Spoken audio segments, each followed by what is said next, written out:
Morning, guys.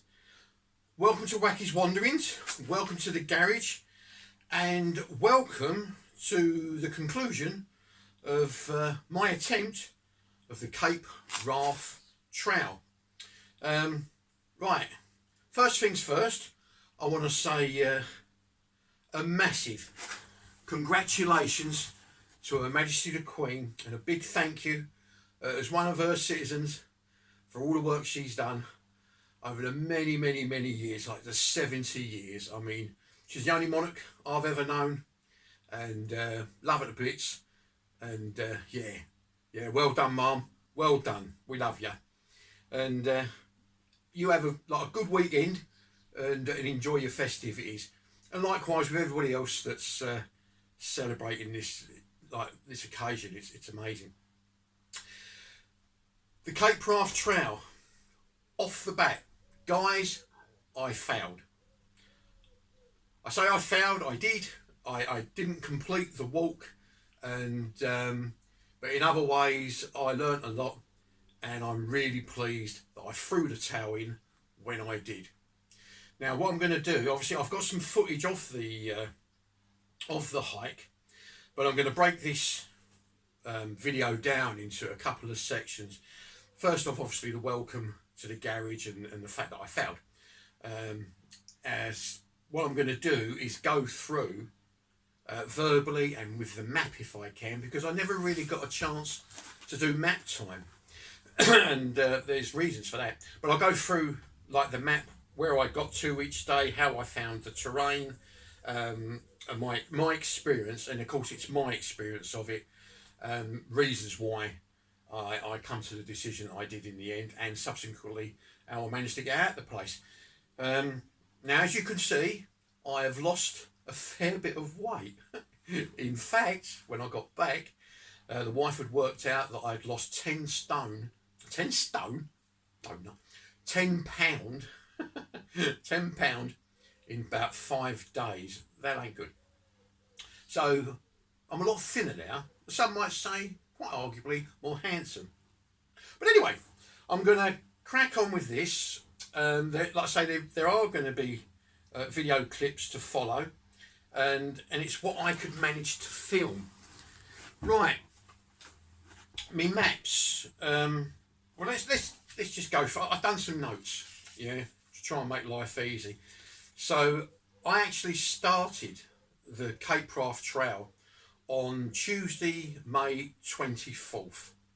I travelled from London Euston on the Caledonian Express. That in itself was an experience, you know. And I got to Fort William around about 10 o'clock on the Tuesday morning.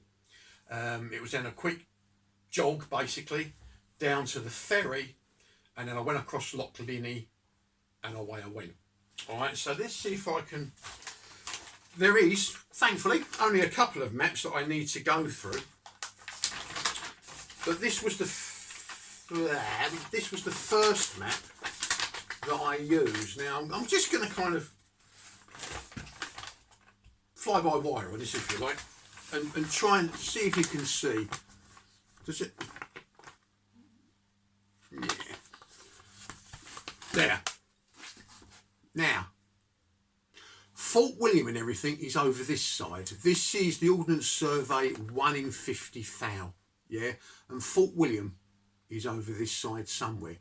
So you would have come from Loch Linney over and up the Kona Valley, I believe it's called.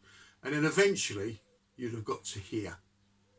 Now, that grid reference that I've written, can you see it?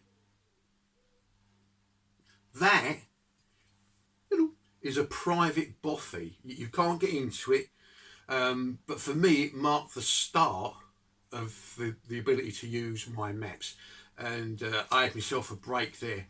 Now, the first part of the walk is tarmac, and it goes on and on and on and on and on, and it's just laborious. It's lovely views, you know, lovely views, and then of course at that time I was all full of beans and the way I'm going, and yeah, everything's exciting. And before you cut into Kona Glen, there's a tree, and it's got all these like coloured pebbles that the kids have done and people have done, and I added my little stone to that, and then you're off down the Kona Glen. It starts off as a relatively good like track, a little bit gritty, and then it slowly gets more and more muddy, and then it gets a little bit more swampy, and then it starts to really start to sap your strength. Now, at this point, I would say my feet were fairly dry for most of it. But as soon as you get down to Kona Glen proper and you start hitting them swamps, bogs, elves, bells, it just saps the strength out of you. And the only way I can put it is, if you was to get into a swimming pool, a big proper swimming pool, you know, tie your shoelaces together and have people pushing you backwards as you're trying to walk forwards, as you're bringing your legs out of the swamp and going for it, is incredibly hard. So on that note, I was really glad that I wore my Ultra Lone Peak 4.5s, because they doubled in weight. Now, if I'd have been wearing, say, like hiking boots, they would have doubled in weight as well, and I think I'd have met my demise a ton sight quicker. But yeah, your feet are going to get wet. Now, this is just the start, okay? For my first day, it was nice and sunny. There were little spots of rain, and the weather's mad. 1 minute it's sunny, the next minute it's torrential downpour, and there's no warning. You're thinking, where'd that come from? And then it's back to being sunny again. Yeah, so the first day was a lovely day. I was full of the joys of spring, if you like, and I'm walking along the Kona Glen, not seeming to make any progress whatsoever. Now, this is a 1 in 50 foul map. The scowl, if you're not used to the scowl, is very daunting, because you can walk for quite a while, and on here, you ain't gone anywhere. You know what I mean? And psychologically, it becomes hard work, because you're thinking, oh, I haven't gone anywhere. But you've probably done about a mile, you know? Anyway, I won't waffle too much. I camped up along the banks of the Kona Glen, and I stayed there for the night. I had a storm coming. Now, when I put my tent down, I was next to the river, and the river was 4 foot down, over a metre from the bank where I was. Yeah, and during the night we had a massive storm. My tent had sustained some damage. The tyres had started to rip away from the actual tent, and I thought, oh no, not on the first day.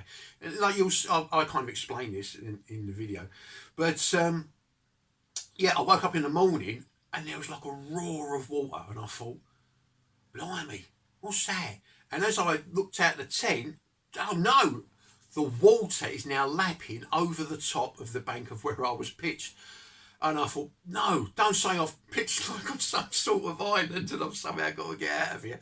It had the water had come right the way up and over, like almost like the bank where I was, had come up like 4 foot in a night. I thought, bleed hell, like, it's just, that wasn't part of the plan. Anyway, so I hastily put all my gear together and off I went. Yeah, and I also had some concerns, because my you've got to get some safety device, guys, if you're going to do this walk. You know, 1, you've got to be fit. 2, don't be 60 years old. 3, don't have a hell of a lot of weight on your back. But get yourself a safety device of some description. All right, I'll go on about that in a minute. Anyway, so yeah, I packed up and away I went. And so for day 2, I was leaving Kona Glen, and I was making my way to Holly Collie Boffy, all right, which I believe is on the other side of Glenfinnan. Yeah, it's on the other side of Glenfinnan. And I sat there looking at my maps thinking, oh, well, that's all right, like, you know, that's not too far, is it? So basically, that's where I camped. I really should have, you know what I'm like, you know, I'm a bit kind of like that. Where is it? That's where I camped on the first night there. And you go along here, up here, and away you go.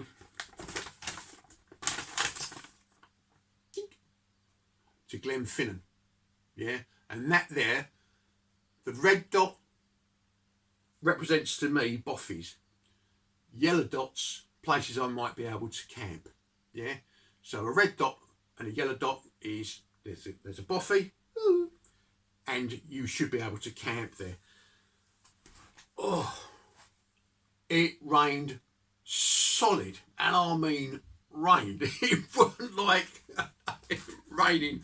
You know, I'm from Essex. We used to rain down here, like, you know, but bloody Nora, it chucked it down. That ain't flat. It's up, down, cross, and all right. Sorry if I'm painting a bad picture of it, but my experience of the walk, it was bad. It was hard. It was really, really bloody hard. You know, it was it was like walking with your shoelaces tight together, like I say, in a swimming pool with someone pushing you backwards. You went up to your shins easy, and then you get your leg out and you flick that crap off, like, you know, and then you do it. It's just so hard. And at one point, this will make you laugh, I saw the path and it was all like swampy, mushy gunk, and it's peat, and it stinks, like, there's no colour. It was weird. Anyway, and I thought, there's a rock, I'll go round that, you know. So I did, whoomph, and disappeared. I never even felt the bottom. I suppose it's a natural reaction to throw your arms out, chuck yourselves forward, and it's something solid, you know. And I was up to here in a bloody marsh swamp, and I couldn't feel the bottom, and I'm kicking my legs like to try and swim and get out. I must have looked like a stranded beetle. Like, I thought, bloody hell. And then I was back on, like, sort of terra firma, if you like. Well, it weren't, because I was up to my arms in the swamp. I keep calling it a swamp, it's a marsh, isn't it? And, God, I thought, blimey, that was close. That was a bit naughty, Dave. And it was a bit bloody naughty. God knows how deep this thing was. But I didn't feel the bottom. And, you know, my legs just kicked, and out I went like bloody flipper. Anyway, right, so, yeah, be careful. Be bloody careful. Yeah, so you get up to Glenfinnan. And there's a visitor centre there. Now, I managed to get to Glenfinnan. Bearing in mind, I started late. I think it was about 9 or 10 in the morning. And I got to Glenfinnan at about 4:45 at night. It's crazy. You know, it's only literally down the road, probably about 7-8 miles, whatever. But it takes all bloody day. And I had myself a cup of tea, and I'm sitting there, and there's all the tourists, like, thinking how wonderful Glenfinnan is, and I'm sitting there hating the place. Which I shouldn't do, really, I did. And I thought, oh, and I've still got to crack on, like, to this next boffie. I can't remember what the boffie was called now, but kind of in the Holly Collie Boffie or whatever it was. But I knew that there was like a power supply there, etc., etc., etc. So, yeah, I started walking off, and it's like just a firm track, but I was absolutely exhausted. I'm thinking, there's something wrong with me, this ain't right. Anyway, so I'm making my way up to Glenfinnan. Yeah, and then from Glenfinnan under the viaduct. Now, when I got to the viaduct, the guy, or one of the guys, really nice bloke, he turned up in his Range Rover. He says, you doing the Cape Wrath? And I thought, no, I'm going fishing for the day. I've got half my hats on back. That's just sarcasm, sorry. But I said, yeah, yes, I am, mate. And he went, all right. He says, now, tomorrow, when you go from here to the next bit, you need to go on the other side of the river because the bridge is out. And I thought, oh, that's nice of him to let me know. Good man. I said, oh, thank you very much, sir. That's very nice of you. And I said, like, do you own the boffie? And he says, yeah, me and this other geezer, like, we didn't say geezer because he was posh, unlike me, you know. And he says, like, yeah, we look after that and our land goes to such and such. He says, but from there, I can't tell you what it's like. He says, because I don't own the land. And I thought, right, fair enough then. So tomorrow is a change of plan. Right. I waddle off, and eventually I get to Holly Bolly Boffie, yeah.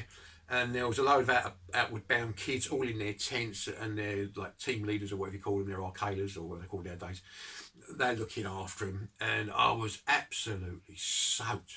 I mean, completely soaked, covered in crap, and the fire was on. I got in there. I met a really, really lovely couple, young couple they were.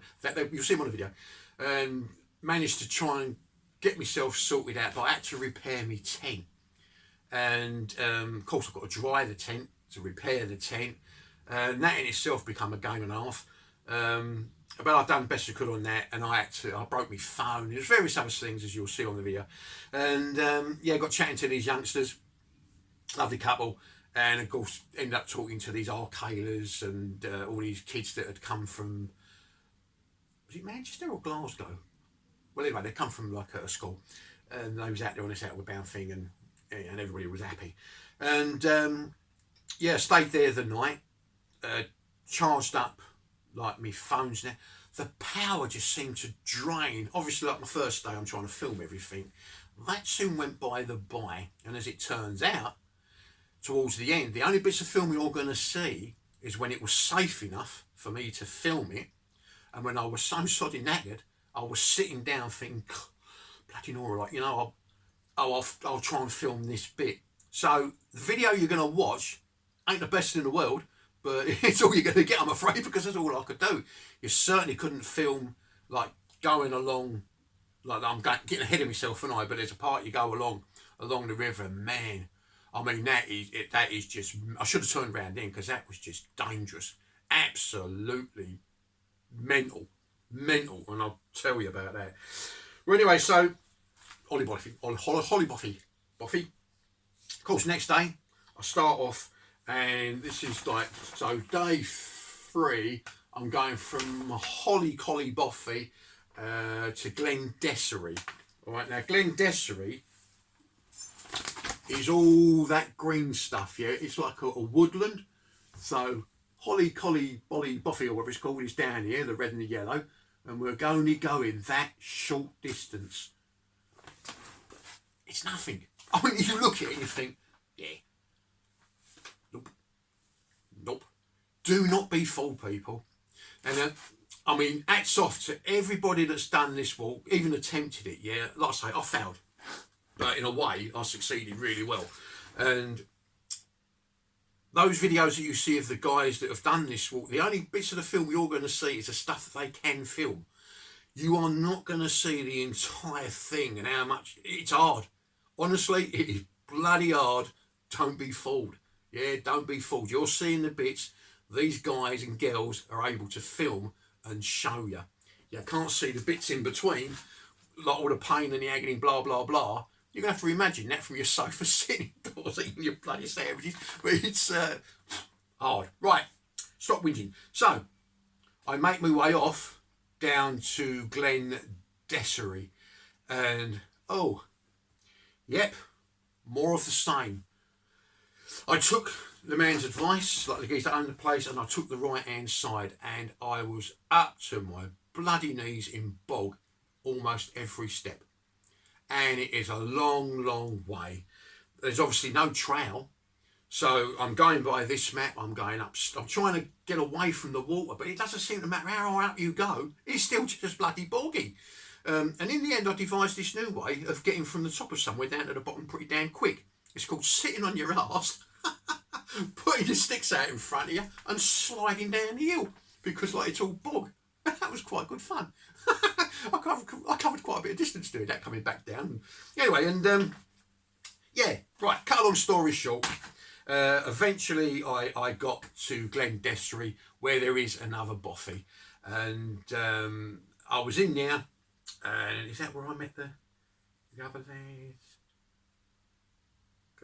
I was in there, I got a fire going, and then a lad, I can't remember his name, but he turned up, and I said, oh mate, come in, like there's a fire, have yourself, like warm yourself up. Everybody's absolutely shattered and soaked and knocking on the door. So sat down and got a bit warm and that, and then I think it was is that when the lads turned up? I think it was. There were like 3 guys that you're going to see, really, really nice guys. Now, I'm pretty sure that's where I met them. Anyway, by this time, so this was Hollywood to Glen Dessery, day 3. I'm starting to feel quite ill. The amount of energy I'd expended was phenomenal. You know, I started to develop abdo pains and things like that. And I thought, well, that's just because your belt's too tight, etc. And I weren't eating. I couldn't seem to put anything in my mouth because I couldn't couldn't stand it. Like, there seemed to be no fluid. And I thought, this reminds me of when I got really ill back on another walk. That didn't help, did it, really? So I didn't sleep. You know, I tried to sleep. There was another couple of guys turned up at this bothy. They were doing a long walk. And I don't want to speak ill of anyone, but they turned up with half the local off licence, singing, drinking, all bleating night long till 2 in the morning, making a right old racket. I mean, they're enjoying themselves. There's no law against it, is there? Like, you know. But I'm laying there thinking, oh God, I don't feel bloody well. I just want to go to sleep. Like, can't you lot shut up? But you know, you got to play ball, haven't you? And but it would have been nice if I did respect the fact there was 5 other people in this place trying to get sleep. But they had a very, very enjoyable evening by the sound of it, and they made a hell of a bloody mess as well. Now, myself and these other 3 lads are trying to keep this, you know, we clean the place up, and they come in and just trashed it, absolutely trashed it, and I thought, oh, that ain't right, like, you know. Right, anyway, that's another story. But they were left to clear their bleeding rubbish up, and that's what they've done. Right, so I went from Glendessery to Surley's bothy. So Glendessery is, what am I doing? Glendessery is down, no, it's there. It's there. See, red with the yellow. And I'm now making my way, I think, along here. So I'm trying to get to here. All right, you see that? So from there, all through here, that through the woods was quite a pleasant walk. It was hard because you've got to bear in mind it's still raining. You know, it's absolutely chucking it down, and the path that is now a stream. Your feet are soaked anyway, and it's not too uncomfortable having the wet feet, you know, but you're just walking up a stream. It's just going up and up and up, and it's all slippery, but it was still quite nice through them woods. I must say it was quite. And there was a bloody random tractor in the middle of nowhere. You think, how'd they get here? But anyway, so I got to the top, I got through the woods, and off I'm now going, and I'm making my way to Surley's bothy, I believe it is. Glendessery to Surley's bothy, yeah. Now, I left before the other 3 lads. They soon caught me up and overtook me, and this, bleeding hell. I mean, these are mountains designed to break every bone in your body. There's just no 2 ways about it. It's slippery, it's cold, well, for me, it was bloody purgatory. Now, I don't know how to explain it. I mean, you are scrambling over boulders, and if you're not going over the boulders, round the boulders, down the boulders, and all this sort of like, you're then messing around with, like, the swamp, as I called it, and you're covered in crap, and you're trying to get over another stone, and it is just relentless. It is relentless. You get to, everyone's got their own point. Mine, thankfully, is very low. I get to that, bollocks, I've had enough point, and that's it, I've had enough, like, you know. But I will push myself, and sometimes I push myself too hard. But I did make a promise to my missus and me, I weren't going to kill myself doing this, yeah. This is my challenge. I haven't got to prove anyone, but it's my challenge, and it's for me. And I'm going over these rocks, and I'm thinking, bloody Nora, how much more of this?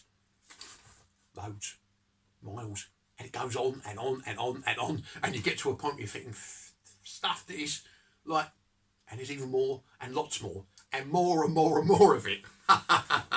Unreal. But eventually you will hopefully get to Surley's bothy. I was absolutely bollocks. I mean it, absolutely bollocks. The lads were there, right, Dave, bloody hell, like, you know, gone in there, they got the fire on, we had a cup of tea and a chat and a laugh and a giggle. We spoke about the guys that had trashed the place the night before, and I said, lads, I'm going to get my head down, you're all right, and they were brilliant. No worries, Dave. And they sat there, they played cards, and didn't hear a peep out of them, and I tried to get myself to sleep, and yeah, I still weren't eating. I still couldn't eat. I made, you'll see in the video that I make up them ready meals, and I'm filming myself eating them, and I might only have like 4 or 5, and I think, I can't, It's just a bit of film you don't see. I think, I can't eat it. I can't bloody eat it. And I'm throwing it away. So that's what happened. Yeah, so in the morning, the four of us, if you like, the two guys that came from the other boffy, they turned up. Hello, lads. Have a nice night, did you? You know. We had like pleasantries and they buggered off on their way. And so the next day, I'm going from Surly's boffy. So I wrote it all down because I knew I'd get lost. And I've done plenty of that on the walk, getting lost. And out there, getting lost is not a good idea. But anyway, I went from Surly's boffy to Barrisdale. All right. Now, where are we on here? So, where are we? Right. Surly's boffy. You come up here. Now, we thankfully got up in the morning and the tide was out. So when the tide's out here, you don't have to go up and over and up and over and up and over. You walk around on the water margins or whatever. Now I come around here. The lads went this way, off to their pub. We started bloody con and all, and I went off this way. And as you can see there, I've put Jurassic Park. Yeah. And a place to camp. Now that was a specific place I wanted to get to because I'd seen it on other people's videos and there was like this romanticism about it, and I thought, oh, that would be lovely, and it will look flat, and I thought, I'll just have my tent there, nice cup of tea, you know. Look, it ain't nothing like that. It ain't nothing like that. I'll tell you what it's like in the anyway. So I left Surly's boffy. I think that's on here as well, up here through there. So I mean, as you can see, I've marked all my maps out and well, didn't bloody use last one. Let's just get to there. There we are. Right now, all disjointed, but hey-oh, never mind, eh? So we went around. Yeah. So right, you're gonna have to bear with for a minute. So there's the tidal thing. Yeah. And that's the Surly's boffy. The lads have gone that way. I'm going off this way, off to what I'd call Jurassic Park. Yeah. Now, that is just a simple walk along a riverbank. Oh no, it ain't. It is a simple walk along the riverbank, provided it's not bog. And it goes on forever. You're better off, I found, and started doing in the end, walking in the rivers than trying to walk along the banks, because you just disappeared. It was just swamp all the time. Marsh. I keep calling it swamp, but that's what it's bloody like, you know. And at some points, I just got and walked in the river because it was easier, you know. Anyway, I remember watching other people, and particularly Hazy. You're right, mate, well done to you, I tell you. And he was going on about this stretch up here of how a killer it was. And this part, the only part you see on his film, and like other films, and even mine, is when you get to this place called, what I've called Jurassic Park, because it's like a big cliff face, and it looks lovely, like, you know. But getting to it, bloody hell. I mean, it's dangerous. Leaving it and then going up, as I'll show you in a minute.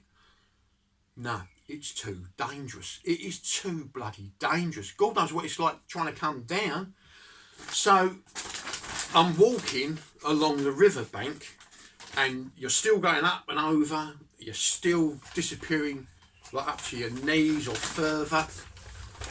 And I'm trying to make my way to this Jurassic Park.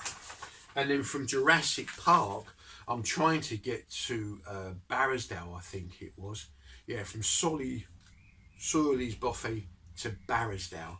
All right.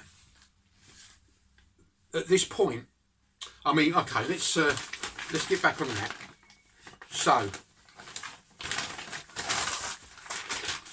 right. Oh. Oh, my legs still hurt like it, or one of my toenails is coming off because it went black. Right, now, so we're coming along here, all right? And I think you can see somewhere on there, I've put Jurassic Park, I think. I hope. Yes, yeah, that yellow one. Right, come from here along here, following the river. Unreal, absolutely unreal. My energy levels were about minus 3,027.69 million by the time I got here. And I thought, blimey, I've got so far to go.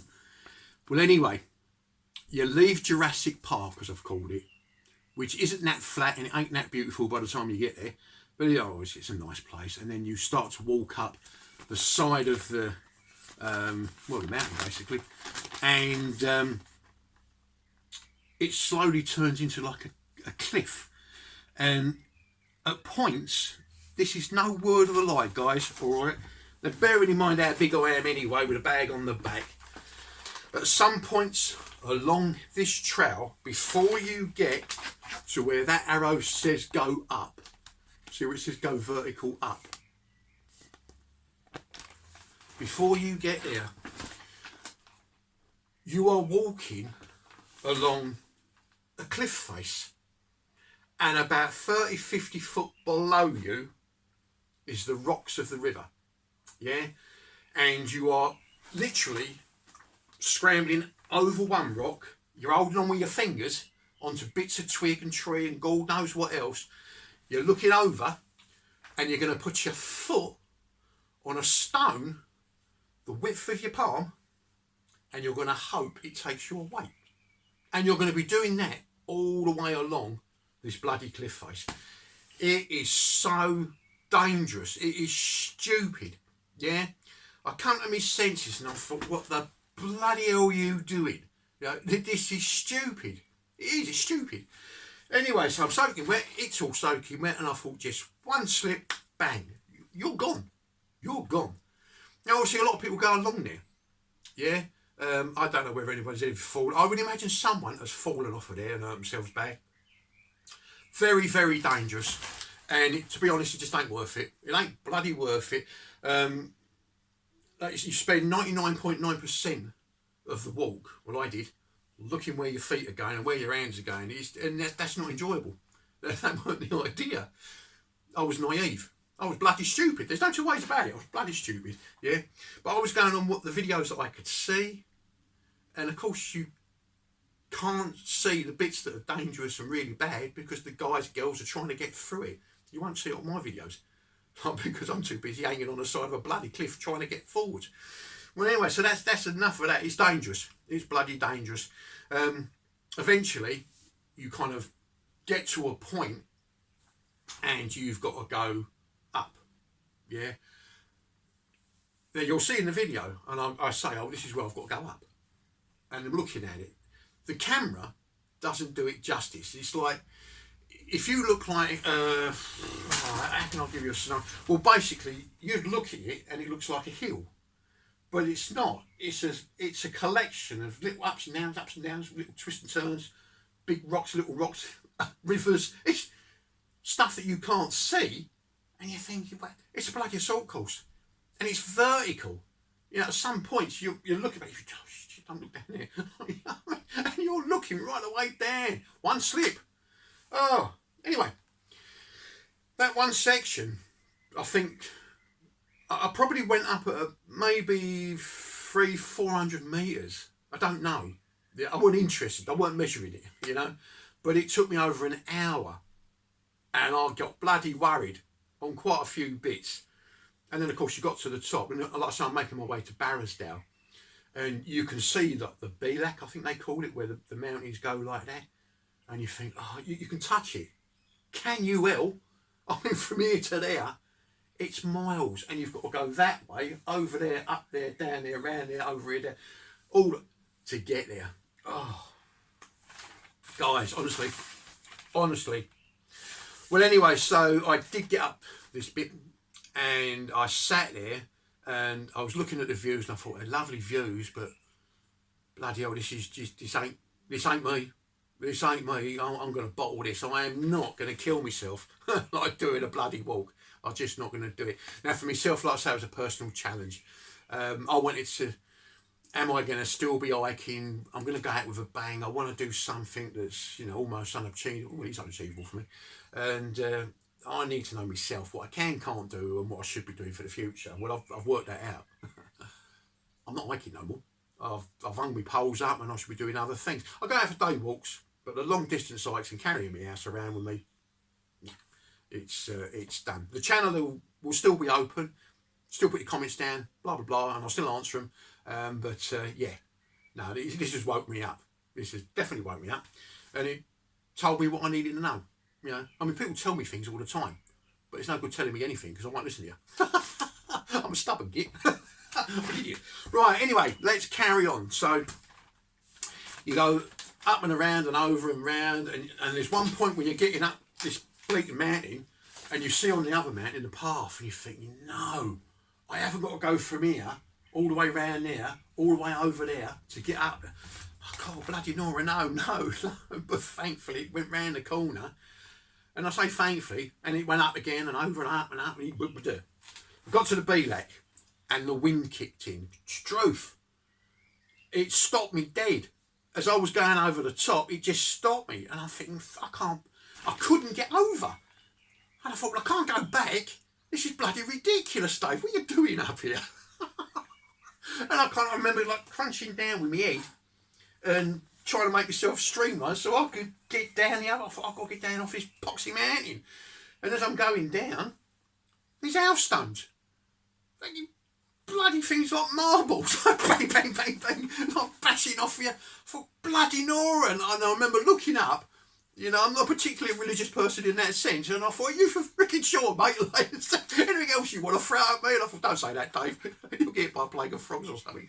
But, oh, bloody hell, and it's coming down. It's coming down into Barrisdale, just goes on, and you slip and slide. You're always on your arse, you're always falling over. It's purgatory. And anyway, cut a long story short, and it is a long story. By the time I actually got onto the tarmac road that takes you into the Barrisdale Bothy, I was on my knees. I was absolutely beat. I couldn't take another step. I couldn't move. I thought, you still got to carry on, haven't you? And I remember feeling so, this is just too much for me. And I carried on walking down the road, and I could see this house, and I thought, there's the Bothy. And it weren't. And I remember getting to it, and there's big signs, private, don't knock on the door, don't disturb. I mean, these people must have people knocking on their doors all the time. You can understand, like, it's pissing down with rain, and you're soaking bloody wet, and there's wind, and God knows what else. And there's a sign, 600 metres, like, to the Bothy, and I thought, well, when I got there, it was absolutely ram-packed. The Bothy, the campsite, people were coming off the mountains left, right and centre, like, it was bloody dangerous. Everyone was talking about how bad it was, and the hailstones and this, that. There was one guy, I'm going to go up there. Well, don't be a prat, mate. Like, don't be a freaking prat. Like, we're all sitting here, thinking ourselves we're alive, and you're being a hero going up there. Well, bloody good luck to you, idiot. And I don't know whether he went or not, I don't care. But I hope he didn't get hurt, and I hope he didn't get anybody else hurt trying to bloody rescue him. Selfish bugger, really. Everybody else is all addled and like, trying to be sensible, and you've got super bollocks here going up the hill. You think, twat. Well, anyway, that's my little outburst. And people like that annoy me. I mean, it's bad enough me being up there putting other people at risk, but at least I saved me spot gen, and I was being semi-sensible. I knew get down, I'm not going to, I just strip off and look at the scenery. Right, anyway, that's enough of that. So I threw my tent up. I washed me socks and my shoes in the river, and my trousers, because they were covered in crap. They are all the time. Your socks and your shoes get covered in sand because of the water, like rubbing away all the rocks there. It's all sand, and your socks are full of sand. You need to get it out because it just rubs your feet away and your hands. My hands were red raw where I've been like pulling on rocks and things. Well, anyway, So I put the tent up because there was no room anywhere else, and I thought, get in there, Dave. And I think that was the Saturday. I think that was the Saturday night. So this was day. This was day 5. I went from Surley's Boffey to Barrows-Dale. Day 6, which was the Sunday, I couldn't move. I still couldn't eat anything. So by now, it was about 2-3 days. I hadn't anything to eat, apart from boiled sweets. And I managed to find an old, out-of-date little bottle of honey, which I was like sticking down my gob to keep myself going. I found like some coffee, and just stuff in the boffy, and the general kindness of people. Some like they was giving you like little bits of chocolate, because you can't eat anything that goes and you go and you're yonking it up, which is the last thing you want to do. So I had bits of chocolate and stuff, just trying to keep me brain ticking over more than anything else. My body had shut down. I think my brain was on its way. Anyway, so I had a 0 at Barrows-Dale, and during the Sunday, I got out of my tent. The place was empty. There was no one there, and I thought, oh balls, where's everyone gone? And I moved into the boffy, and there I met Peter, and I met this lovely woman, Dana. All right, now Dana, if you're watching, darling, can't thank you enough. Dana basically got me out of stuck, and it wasn't at that particular time. It was like a chance passing, if you like, a little bit the next day. But yeah, I'd already made up my mind. I thought, this is stupid. You're going to bloody kill yourself. Go home. And then it's, how the hell are you going to get home? You're in the middle of sodding nowhere, and you'll either go back the way you come, or you somehow find a way out of here. There's a tarmac road. If there's a tarmac road, cars go on it, so there's always hitchhiking. Anyway, the next day 7, I'm feeling like crap, but I've got to keep going because I've got no option. That's the way it is. It's my own bloody stupid fault. I've got myself in the trouble. I'm going to get myself out of it, or try to. So I'm going from Barrows-Dale to Kinloch-Horn. Now, when you look at this on here, you're going from here, Barrows-Dale, to there. That is no distance at all. Really, in hiking terms, you're probably looking, I don't know, maybe 5, 6, 7 miles. Well, when I started it, I was walking along like the river on the tarmac road, and then of course you go up. There is only one direction in Scotland, and it's up. Even after you've gone down, you're going up. Anyway, and after about the second up and over, I'm thinking, bloody hell, how many of these I've got to do? And it's not just a case of going up. You're going up and down, over, down, up, over, back, and you're zigzagging backwards and forwards, up and down. So a distance of like 200 metres, you're going to do 800 or 900 metres like this, up and down, up, just to get to there. You know what I'm saying? It's mental. It's absolutely mental, guys. And yeah, so that is not a straight line. That is ups and downs and overs and zigzags and this, that and everything else, and the wind and the bogs and the rain. And 2 hours from entering this, I'm there. That's where I am. I've got that far. In 2 hours. Yeah, I probably haven't even done bloody 2 miles or a mile. And I've got all that to go. And I remember thinking to myself, Christ, how far have I got to go? Oh, what's all this about? And I've actually put on there a kill a day. That's me just hearing someone else saying it's a kill a day. It didn't register in the old P-pod, dozy bugger. It's a kill a day. That's going to get you. And I'm going up and down. I think, blimey. And I took a bearing, and I thought, I've got to be at least halfway along by now.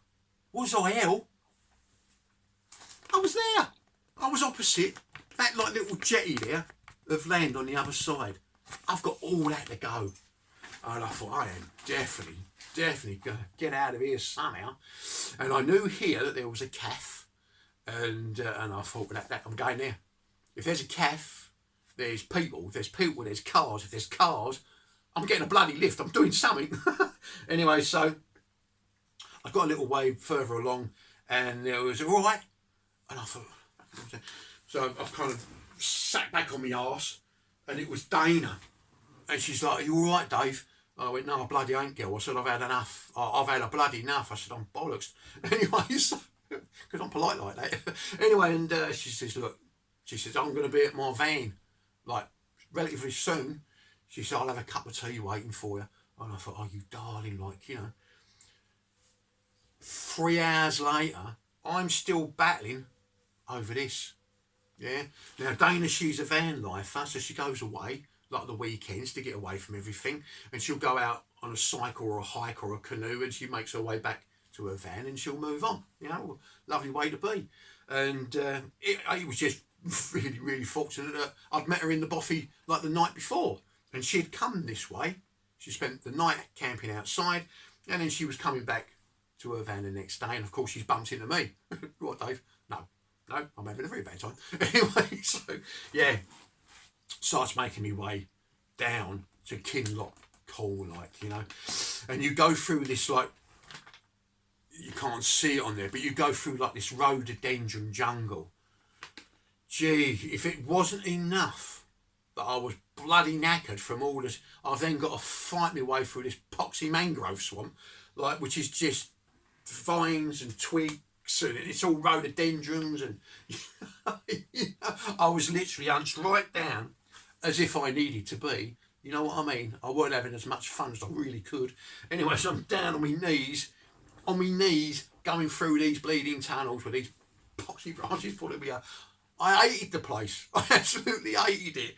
And that's like now, I mean, I've been home a little while now, and I've licked my wounds and I've sorted myself out, and I'm thinking, well, if you weren't such a pillock, Dave, and if you'd just gone for a day out, that'd probably be a really nice place. But I bloody hated it. There was no colour, there was no life, there was nothing. It was just horrible. I hated it. Anyway, so eventually I get out, and I mean, I make it sound so simple, eventually I get out, but hell's bells, guys, it's a nightmare. But I get onto the tarmac road, and I thought, oh, God, right, let's get to this bloody cafe, let's get out of this place. And I'm walking, not the word for it, but anyway, I'm kind of staggering down the road. And there was all these kids getting onto this inflatable boat, and there was a bloke there. I was like, "Mate, how do you live here? How the bloody hell do you live here?" He says, "Well, we don't." And I thought, you can't live there. There's nothing. Anyway, I said, "Where are you going?" He says, "The Isle of Skye." And I thought, Isle of Skye. If I get on this boat, yeah, because obviously I had money, I had cards. You've got to be prepared, guys, for the worst bloody scenario and be able to get yourself out of it, or try to. And money tends to come in handy for that. And I thought, well, if I get on this boat, I can get over to Skye. I didn't even know where the bloody hell it was. I just knew it was somewhere over there. And I'd heard there was a bridge that goes on and off of it. And I thought, well, if there's a bridge, there's lorries. If there's lorries, you can hitchhike and I can get home somehow, And, yeah, he was going to the Isle of Skye. And then as I went down a little bit further, there was this really well-presented gentleman. I mean, he was a really well-presented. He got out of this Range Rover. The bloody thing must have been worth about 200 grand. I thought, Christ, look at that. And I looked like a tramp. I smelled like a dustbin. I was covered in the footy crap. And having that walk towards you, I mean, I'd think, like, you know what I mean? So I says, like, "Excuse me," so I says, like, "Sorry to be a mess." He went, "Yeah."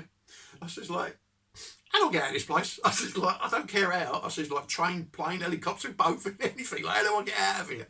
Anyway, and he says, "Oh, no worries." He says, "Look," he says, "go down there." He says, "About 5 minutes." He says, "That's all it is, just 5 minutes. Like, try and get yourself down there. There's a bed and breakfast. Get in there, and now get you a cab down to Fort William tomorrow." He said, "It won't half cost you." And I thought, I don't give a monkey's. I've sold my liver like to anyway. Oh, bloody hell. And he was a lovely bloke. Anyway, so I walked off down there. And as I'm kind of like, I'm like in a comatose state, staggering along. I must have been a right mess. There was this, "All right, Dave." And I thought, bloody hell. And I've looked over at this Dina. Now, Dina passed me about 3-4 hours or whatever the hell it was. Like, it just seemed forever. And there's no way I expected her to be there. And she said, "I've got you a cup of tea." And I thought, Oh, I said, oh, lovely. I said, give us a boat. I said, I'm just going to go and book myself in a B&B. I says, and then I'm going to get myself a cab tomorrow and I'm getting the freaking hell out of here. And she goes, well, where you got to go? I said, south. Anywhere south. I don't care where, just south. And she goes, well, I'm going to Fort William. And I thought, oh, are you? She says, yeah. I said, really? I said, any chance of a lift? I said, I'll pay you your petrol or something. I said, of course. She says, oh, come and have a cup of tea. I thought, oh, darling. So I've gone and sat down, chucked my bag on the floor and thought, bollocks of that feed, I'll burn that. And had a cup of tea. And it was the best cup of tea I've ever had in my life. For you thinking, oh, God, I've found safety. And that's how relieved I was. I thought, I'm going home. I'm bloody going home. And, but of course it's her holiday. And she's saying, you know, I'm either going to go tonight or tomorrow morning. And I thought to myself, well, I want to go now. I'm going to go down there and I'm going to get this taxi. And I thought, well, be sensible, Dave. You need the rest, you know, and you've got someone willing to help you. So take the offer. Take the bloody offer. Like, you know, probably not so cheaper than what's going to cost you. And yeah, so we had a cup of tea. And she says, I'm going to go up to such and such and such. And I said, I don't mean to be funny, because your mind's all in a twiddle. You're not going to take me out there. I'll get in my tent. I'll wake up in the morning, you've buggered off. I said, because I'm then going to be in the middle of nowhere, and that's really not going to make my day. She went, no, of course not. And of course she wouldn't, but your mind does strange things when you're tired.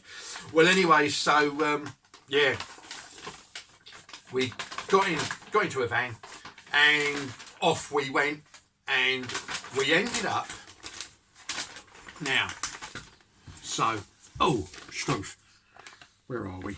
Let's have a look. That's Kinloch Q, there.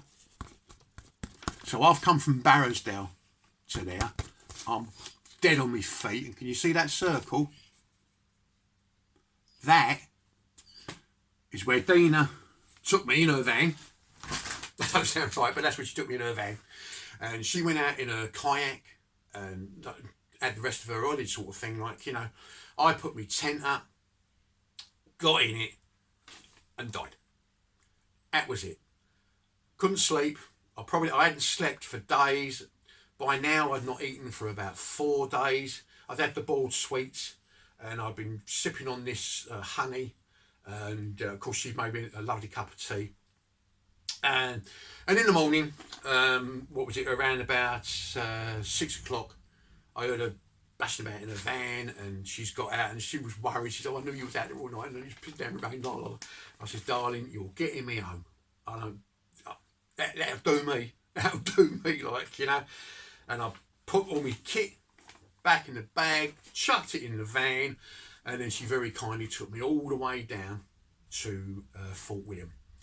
And I thought, right, when I get to Fort William, I can get the train down to Euston, get from Euston to here to there. No. That's where the adventure started again, because I got to Fort William and there was no train. But I didn't care. I thought, I don't care. Like, you know, I'm in civilization. I've got money on me. I can go somewhere, like, just to recover, let the wife know I'm alive. And of course, like, I went into the cafe and I thought, I've got to have something to eat, and I got some scrambled eggs. It looked like snot, and I just couldn't eat it. I thought, like that. So I rang the missus up, like, you know, and I cracked a tear. I was upset because I hadn't completed it, but I was also so happy, like, to hear her voice, because I'd had no real contact with her apart from my spot gen and the one phone call that we did manage throughout the week. And yeah, you miss people, don't you? You do miss them. And then it hit me, and I thought, Dave, you've got better things in life than pouncing around on sticks with it. You're too old, mate. Knock it on the head. So I did, and I have. And I'm glad I've made that decision. I was glad I made that decision. But yeah, so there was no solid drains. And so I spoke to the lady. She says, your best bet, she says, is get the bus. Now, bus, where I live, like where they are, a bus, to me, is a coach. Yeah, like our buses, well, very good. So, but these are proper coaches up there in Scotland, and they're really, really nice, really comfy, brilliant drivers. I mean, I've got a coach license, HGV Class 1, 2 and all that, like, and it was a terrific driver. Well, anyway, so it was 28 quid, and he took me from Fort William, and I went to, where did I go to? Glasgow, like his bus depot thing. And that goes all the way along the West Island Way. And it was lovely to see, and I thought, yeah, I've done that walk. You know, and it was like going down memory lane sort of thing. I still couldn't sleep, and I still feel quite ill. But yeah, I went all the way down, got down to Glasgow, and I had a word with the drive, and I says, like, mate, how do I get from here to the train station? He went, oh, he says, it's about a 20-minute walk. I just mentioned the word walk. Maybe go, no. He went, or he says, it's cab. That'll be bollocks, I'll get the cab. So I fell out of the coach, fell into the cab, got to Glasgow train station, and then I caught the train from there, and all the way down to Euston, and then I couldn't sleep. I just thought, I just felt, bleh. I was in like a time warp thing. I was bollocks. Anyway, and I got down to Euston, and I thought, now I've got to get from Euston to Fenchurch Street, from Fenchurch Street to and eventually get myself like back home to not so sunny Essex, and but it was lovely, like seeing colour again, like seeing people. Brilliant. Anyway, so yeah, got Fenchurch Street. Said goodbye to the cabbie, lovely fella he was, lovely fella. His name was Dave as well. And as I walked into the station, there's an announcement. We're awfully sorry, find alternative routes. The line's shut, the station's closed. And I thought, like, you're laughing, yeah. I thought, what the frick? What do you mean it's shut? There's people on the line. People on the line. Well, you can imagine how I felt towards those people on the line. But anyway, so from there, I then thought, now what the bloody hell am I going to do? So I rang up the missus. I says, like, I'm in London. I'm all right. You know, I can get home. I says, but I ain't going to get there till God knows what time. And so I got a black cab. And I remember him pulling in. And I mentioned one of the local towns, like in Essex, that most people, like Romford, most people know Romford and Ilford and Forest Gate, stuff like that. And I said to him, mate, take me to Ilford. What? I said, take me to Ilford. Ilford? Where? I said, in Essex. It's in Essex. I said, it's about 30 miles out that way somewhere. I said, I've got money, I've got cars. I said, I don't care what you want. I said, just bloody well take me. He went, go get you. I thought, all right, bosh. So that's it. I crashed down the back of this bloody thing. And away we went. And of course, I'm still getting phone calls and things from the wife. You can go on this train, you can go. Love, I says, I'm in the back of a black cab. I says, and I'm making my way to Ilford. I said, I'll sort it out from there. I just need to get my head around what's going on. Anyway, so bless her. And then my daughter, bless her, like she texts me. Mum says, like, I'm all right, darling. She said, I'm stuck on the train. So she's stuck on the bloody train because of these people. And I said, well, look, I'm coming out of London in a black cab. I said, it's going to cost me an arm and a leg anyway. I said, we'll swing past. If you're at the station, we'll pick you up, throw you in the back, and I'll take you home with that. Bollocks for you, like. I don't care anymore. She's all right, Dad. The train's moving now, I'm going to get home. So anyway, cut a long story short, I got to this particular stretch of road that it literally goes past my house. You know, all right, in 30 miles time it goes past my house. Or I was going to be diverting off and going this way. You know, and I spoke up to the old cabbie. I says, here, mate. I says, how much to take me to, like, Southend? He went, what's the Southend? You know, like Shoebury Ness. He said, well, where's that? How far is it? I said, about another, like, 30, 40 mile away. And he said, about another 30 quid. Take me. Just bloody take me. And I think it was about 8:30 that night, or probably a bit later. We pulled up outside my house in a black cab. 130 quid worse off. You know, bless him. I give him a dozen eggs because he knows I've got my chickens. Mate, you're a gent. Thank you very much. The wife's opened the door as if to go, you silly bugger. What you been up to? And I love them home. And then, of course, then I just wanted to get in the bath and just try and get clean and get all the grime and the crap out of me. And oh, it was bollocks. I really was bollocks. And one of the funny things was I was in the bath and I thought, and I've done that with me now. And this bug, this beetle, this fly, whatever the pox the hell it was dead. Thank God. Come out my nose. And I thought, what the frick? And then I was worried about what was up in the other holes I might have. And I thought, oh, for God's sake. Anyway, so yeah, and like, I got myself cleaned, and I think I had myself some soup or something. Just little bits. If you ever go through starvation, don't try and stuff your face. You'll do yourself more harm. You've got to build it up slowly. Your body's got to readjust all the electrolytes and everything, and then so I built it up slowly over a couple of days. And but anyway, the wife weighed me, and she'd worked out that I'd lost 10 pounds, 10-pound ounces. I don't know what that is in kilos, but 10 pound in 5 days of body fat and weight, and that's just stupid. That's stupid. So I'm all like kind of self-like now. But now I'm trying to put the weight back on deliberately because that ain't me. Well, anyway, so guys, much love to you all. Much love to Her Majesty the Queen, of course. And that's what's happened. That's a quick. I say quick. It's probably gone on too bloody long, but you deserve this. You've all been waiting for the video. You're probably all thinking, "Oh, he's going to do it." Well, he didn't. It didn't work. I didn't get through it, but I've learned a lot. And if you're going to do the walk, be bloody careful and have an escape route and plan, for the worst possible scenario. If you're dead, then someone else has got to come and get you, and you're putting their lives at risk. So don't get that far, all right? But do have your money, your cards, contacts, safety devices, maps, whatever you need to get out, because the further you do the walk, the more isolated it becomes, all right?